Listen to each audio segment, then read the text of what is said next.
Sveiki gerbiami Vilniaus krepšinio lygos sirgaliai ir dalyviai. Susitinkame su jumis pirmoje, tačiau tikrai ne paskutinėje mūsų video apžvalgoje skirtoje lygos batalijoms. Susitiksime su jumis kaip ir radio stoties Geras FM eteryje kas antrą trečiadienį vakarop. Taigi kviečiame būti kartu ir dalyvauti mūsų krepšinio pirmenybėse. Pirmo čempionato rungtynės elito grupėje buvo Vilniaus kolegijos ir sporto klubo Nemenčinės akistata. Į istoriją iš karto pateko Rokas Šerbinskas, kuris prasiveržimu iš po krepšio pelnė 2 taškus, taip atidarydamas savo komandos sąskaitą. Nuo pat pirmųjų minučių užvirė labai atkakli kova. Tiesiog siautėjo Povilas Šoliūnas visų rungtynių metu įmetęs netgi 30 taškų, surinkęs plus 36 naudingumą. Varžovai po rungtynių juokavo, jog tai buvo tarsi Povilo gimimo diena, nes jam sekėsi viskas, ką jis darė. Tiesa, iki didžiosios pertraukos net ir šio įspūdingo pasirodymo nepakako, kad kuri nors iš komandų įgytų didesnę nei 4 taškų persvarą, todėl logiška, jog atsipūsti komandos išėjo esant lygiam rezultatui. Antroje rungtynių pusėje atvažiavęs iš Kauno prie nemenčiniečių prisijungė Mindaugas Andonavičius, kuris stengiasi sustiprinti svečių žaidimą. Techninė Dainiaus Jurgučio pražanga šiek tiek išmušė iš vėžių svečius, kurie atsiliko pradžiai 5, vėliau 7 taškais. Skirtumas didėjo, kol 37 rungtynių minutę pasiekė jau 12 taškų prarają.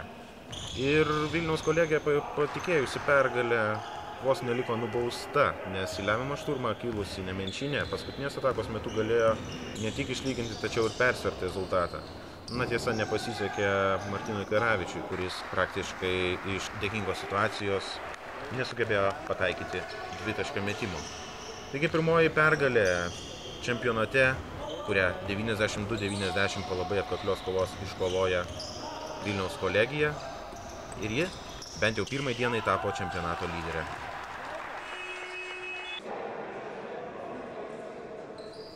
Tiesa, pergalingai pratęsti čempionato Vilniaus kolegijai nepasisekė. Jau kitose rungtynėse, žaidęs išvykoje su Ernst & Young vaikinukais, jie buvo tiesiog sutriuškinti 59-84. Sunku pasakyti, kodėl taip nutiko, nes komentarų po rungtynių bei pasteisinimų nerado net ir ekipos treneris. Kitose rungtynėse užfiksuoti įvairūs rezultatai. Stamperija namuose užtikrintai nugalėjo Time Team šviesos penketuką iš Vilniaus pedagoginio universiteto. Tuo tarpu Daprėje po itin atkaklios kovos, kurioje buvo užfiksuotos net 3 techninės pražangos, 72-68 nugalėjo SKM Agotos Gryčios komanda. Tumėno Šiaurės leidykla LT namuose 183 nugalėjo Nemenčinę. Tai buvo jau antrasis nemenčiniečių pralaimėjimas, todėl komandai reikia labai pasistengti, norint pagerinti savo pozicijas turnyrinėje lentelėje. Sąlytis lietuviai neatsilaikė prieš neseniai minėtą Ernst & Young galybę ir namuose neturėjo visiškai jokių šansų, pralaimėdami 72-96.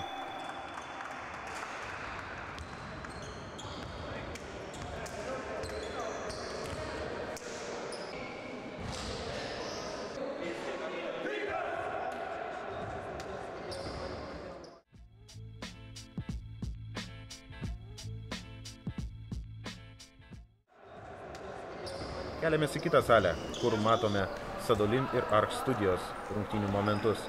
Tai buvo pirmosios čempionato rungtynės abiems komandoms. Ark studija į susitikimą susirinko labai negausiai. Traumos ir kitos bėdos išretino žaidėjų gretas, todėl tikėtis pergalės buvo ganėtinai sunku. Sadolin ekipai vadovavo buvęs ilgametis Vilniaus statybos krepšinio komandos žaidėjas Rolandas Knyza ir darė tai labai sumaniai. Galbūt todėl Sadolinai įgijo nedidelę, tačiau užtikrintą 12 taškų persvarą ir iškovojo pirmąją pergalę čempionate, įveikdami Ark studiją 69-57. Tiesa, Ark studija puikiausiai reabilitavosi likusiose 2 dvikovose. Namuose netikėtai 59-56 rungtyniaudami vos 5 sugebėjo nukauti praeitų metų kitos miesto krepšinio lygos čempionę sporto klubų Meškų komandą. Ir dar įspūdingesnė išvyka į Grigiškes, kur 84-75 nugalėtas ir Grigiškių sporto klubo penketukas. 3 kėlinius grigiškiečiai pirmavo dviženklių rezultatų, tačiau tai nesutrukdė paskutinėme ketvirtyje ar studijai spurtuoti, o jų žaidėjui Martynui Šatui surinkti rekordinį naudingumą čempionate. Tokie pirmieji čempionato rezultatai, užmeskime akį, kokia turnyrinė lentelė yra jiems pasibaigus. Kaip matome, 2 pergalės ar studija kilstelėjo iš karto į turnyrinės lentelės viršų ir tai yra ganėtinai malonus netikėtumas. Pralaimėjimų nepatyrė Ernst & Youngas, Stamperija, Tegra, Tumėnas Šiaurės leidykla bei Daprėja. Na, o pergalių kol kas savo sąskaitoje neturi dar ir sporto klubas Nemenčinė. Kas 2 savaitės rinksime ir naudingiausius lygos žaidėjus. Pradedame nuo elito lygos. Ir čia iš karto matome į žaidėjo pozicijoje Mantą Kibildį iš sporto klubo Meškų. Jam, kaip ir visiems likusiems krepšininkams, šias 2 savaitės geriausiai pasirodžiusiems mūsų pajėgiausioje grupėje atitenka Druskininkų vandens parko pakvietimas bei Gyvas alus LT prizai. Atakuojančio gynėjo pozicijoje geriausias Darius Čiūta iš Daprėjos. Nieko keisto, nes Darius sužaidė puikias rungtynės prieš SKM Agotos Gryčios penketuką. Tomas Lukoševičius, Tumėnas Šiaurės leidykla LT, nustebino savo solidžių žaidimų jau pirmose rungtynėse ir pelnytai patenka tarp 5 geriausių. Sunkiojo krašto puolėjo poziciją užima Titas Vainauskas, Ernst & Young komanda. Na ir lygos rekordininkas, plus 56 naudingumo balai Martynas Šatas iš Ark studijos centro puolėjo poziciją. Sveikiname!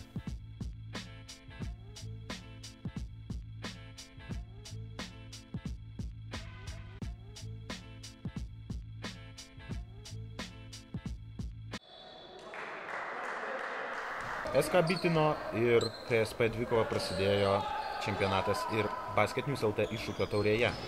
Rungtynės užtikrintai laimėjo šeimininkai, tiesa, savo persvarą rodė tik po didžiosios rungtynių pertraukos. Rezultatyviausių žaidėjų gretose pasižymėjo Tadas Salaveičikas 17 bei Šarūnas Belevičius 16 taškų. Tuo tarpu už KSP dviženklį taškų skaičių pelnė tik tai Pavel Krivko 12 bei Česlav Dunovskij 10.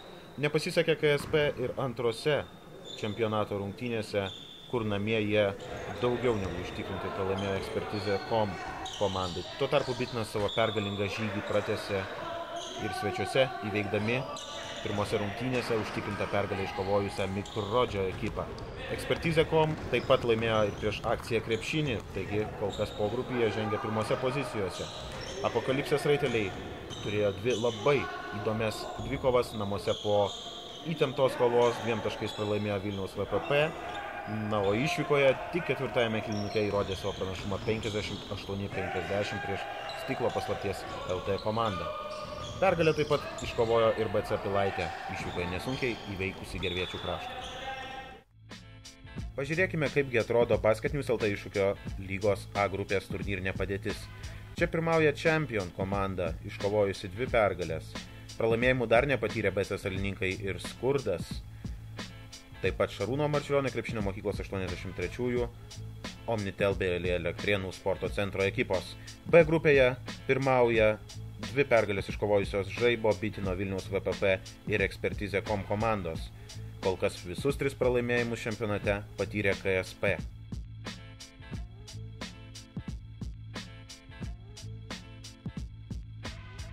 Pažvelkime į naudingiausių krepšininkų penketuką. Į žaidėjo pozicijoje ŠMKM 83 Eastern Express krepšininkas Dainius Kinderevičius. Atakuojančio gynėjo poziciją užima Konstantinas Bakanovas iš Elektrėnų sporto centro, surinkęs 29 naudingumo balus rungtynėse prieš SKM jaunimą. Donatas Ratkevičius Vilniaus VPP pelnęs net 9 tritaškius, užtikrintai žengia į 5 naudingiausiųjų gretas.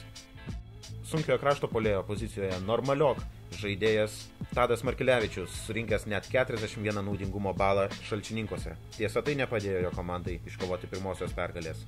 Na ir vidurio puolėjo poziciją užima Žygimantas Gurevičius krepšinio klubo Žaibas, 28 naudingumo balai per 2 rungtynes. Sveikiname visus krepšininkus, kuriem atitenka po Gyvas alus LT prizą. Spalio mėnesio prizas už kovingiausios ekipos titulą atitenka krepšinio klubui Salininkai, sugebėjusiai komandiniais veiksmais abiejose spalio rungtynėse panaikinti dviženklį atsilikimą ir išplėšti pergalės. Visus komandos narius kviečia baras Raučia 66, kur komanda bus vaišinama amerikietišku firminiu viščiuko kepsniu. Kviečiame susipažinti su gražiausių šių 2 savaičių žaidimo elementų trejetuku. 3 vietoje KSP žaidėjas Pavel Krivko su savo gražiu pasiveržimu. 2 pozicija atitenka elito grupės rungtynėms. Vilniaus kolegė Nemenčinės Mediena, Martynas Karavičius perimtas kamuolys ir greita ataka užsibaigianti taikliu metimu. Na ir 1 pozicija, už kurią dėkojame sporto klubui Skurdas, be konkurencijos įspūdinga Arnoldo Molio ir Edgaro Simonavičiaus ataka pasibaigianti alejupų.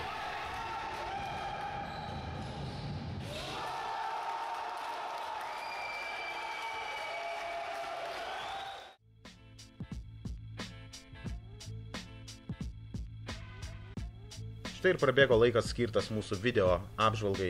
Lauksime jūsų ir po 2 savaičių. Taip pat siųskite savo video medžiagą, pastabas, pasiūlymus, kuriuos būtinai pasitengsime išpildyti ateityje. Būkite kartu su Vilniaus krepšinio lyga.